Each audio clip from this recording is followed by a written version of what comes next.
Welcome back to the vlog. After 3 amazing days in Guangzhou, it's time for the next leg of our trip. Today, we're heading up north to our second destination. We checked out of the hotel, hopped into a Didi, and made our way to the train station. It was about a 25-minute ride. I was really impressed. The roads there are so smooth, and I loved checking out all those sleek modern buildings along the way. This was our very first time going into a railway station in China. It's huge, like seriously massive. It was spacious, modern, and of course, very busy. The scale of it is just unreal. Getting to the train felt like an adventure of its own. The security was as strict as an airport. The queues were super long and the walk to the platform felt like a mini marathon. The train itself? So long, I couldn't even see the end of it. This was the first of many high-speed trains we took throughout our trip. Technically, it was my second time on a Chinese fast train, the first one being in Laos. The train was clean, spacious, and super modern. I was so excited to settle in for the 5-hour journey to our next destination. So sit back and watch the beautiful country of China zip past.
The journey itself was such a vibe. I plugged in my earphones, put on my favourite music, and watched villages, towns, and cities race by like a movie.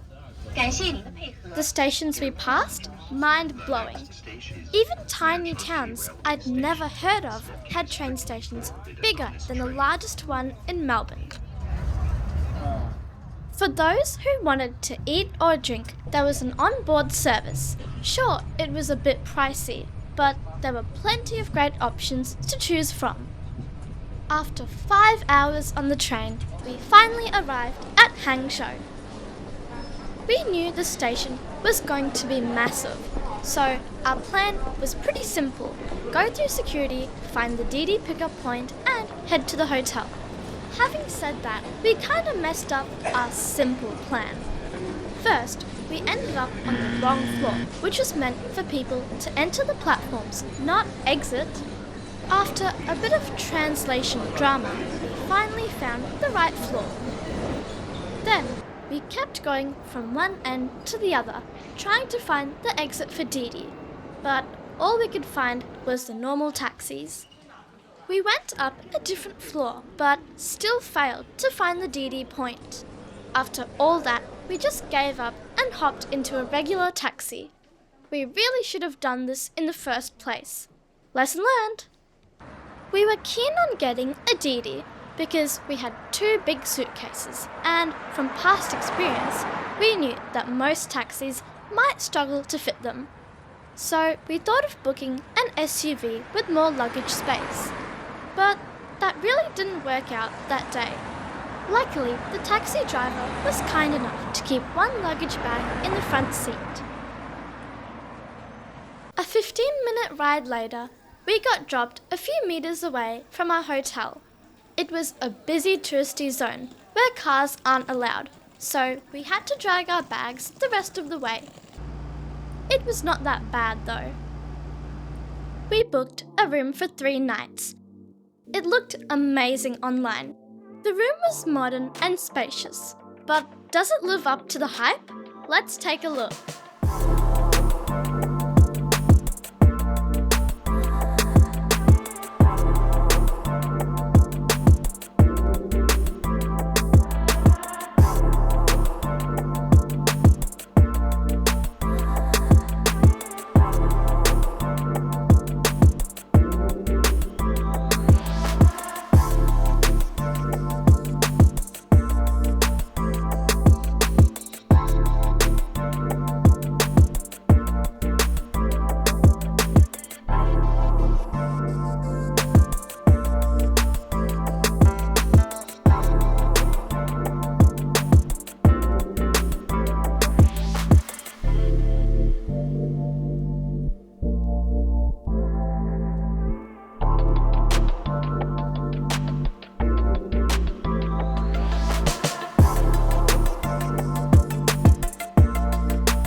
Super impressed with the room. Sure, it didn't have a window, but honestly, it didn't matter.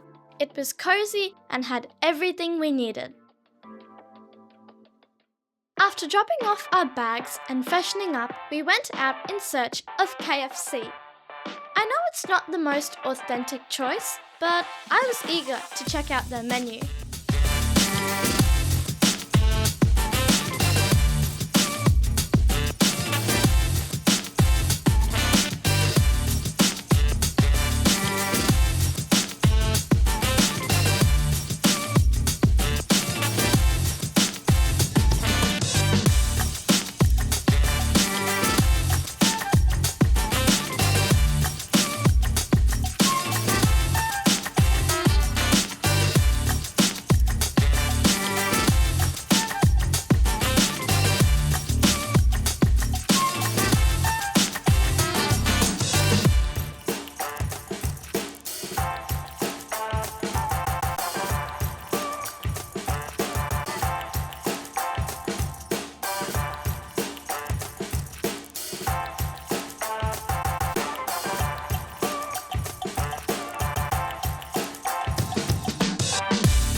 After a breezy 10-minute walk, we reached KFC.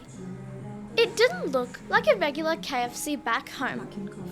The layout looked almost like a cafe, which I really liked, and the menu was next level with so much variety. And they were even flaunting their secret recipe.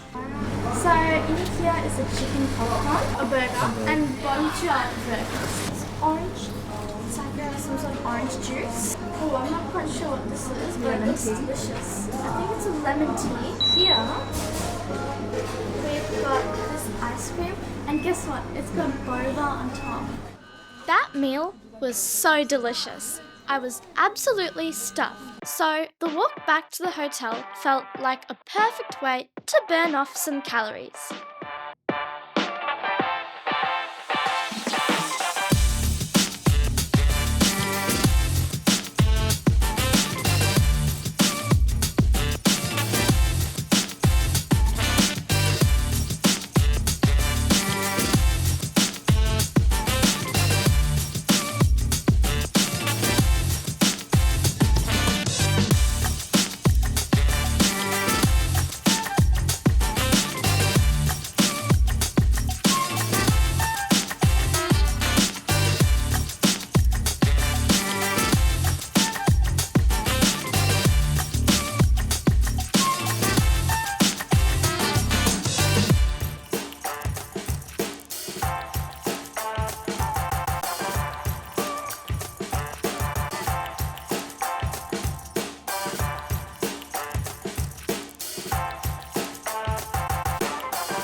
Look at that sky! Isn't it stunning? With all the rush in life, we barely stop to watch sunsets like this. So glad we got to slow down and take this one in. One of my favorite memories from China.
But not for too long.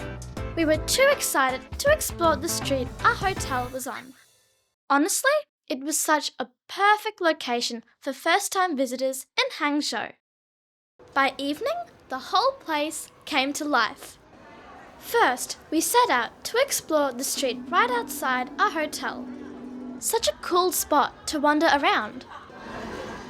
We then planned to head out to the busier, more touristy area a little further down.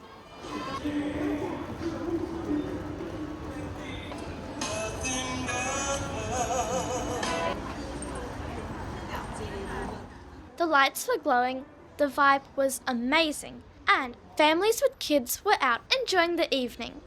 Time to see what Hangzhou evenings are all about.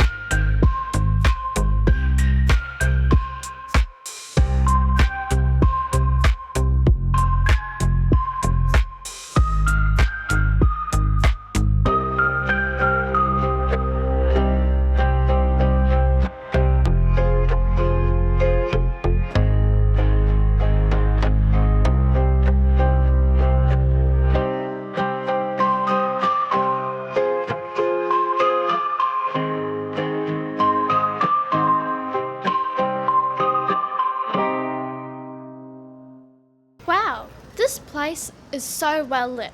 It feels like a festival. But that wasn't even the main part. The street seemed even busier up ahead, so we kept walking towards the action.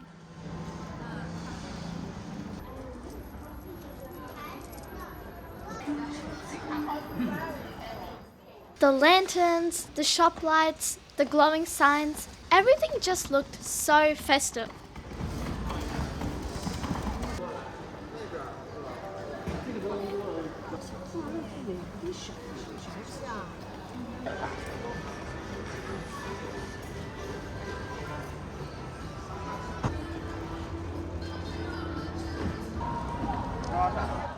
This was one of the most iconic streets in Hangzhou. It's packed with history, street food and shopping. Definitely a must-visit spot for tourists.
Whether you're here for snacks, souvenirs, or just the vibe, Hefang Street has it all.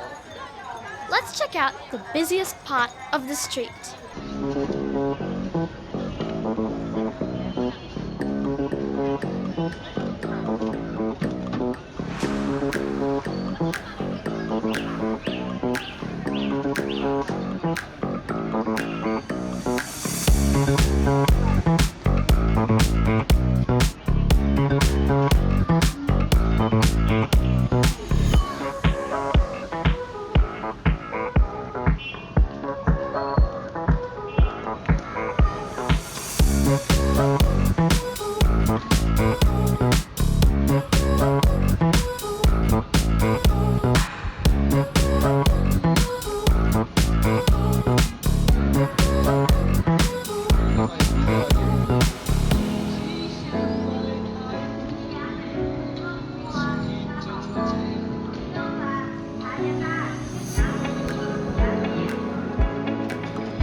After all that walking, We were exhausted and starving.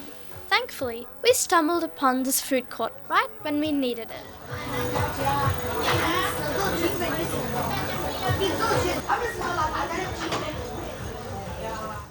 There were so many food options, but we went there for the meat sticks. I seriously love those. And, of course, my all-time fave, the potato stick.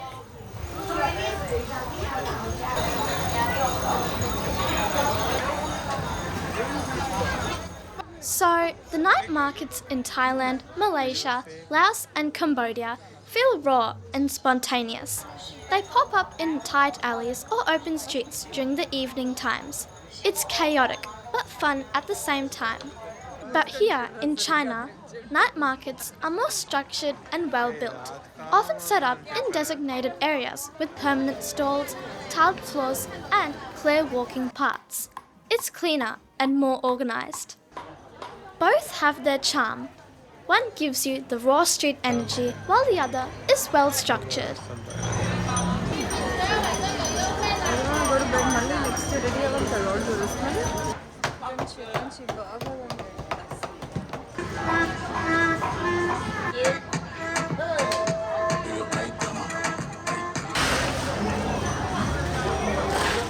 I thoroughly enjoyed our night walk along this busy street. So glad we booked a hotel in this area. Even though it was late at night, it still felt really safe with the police at every corner. I even took over the camera duties from my dad for a bit, and here's what I captured.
We ended up walking so much that day, but we were prepared for it. The weather was great, and I really loved that the pathways are so broad, allowing us to walk around comfortably. The following day was a big day, where we visited the main attraction in Hangzhou, the West Lake. It was one of the most beautiful places I have ever visited. Of course, our day wouldn't be without a little bit of drama. So stay tuned and do not miss next video.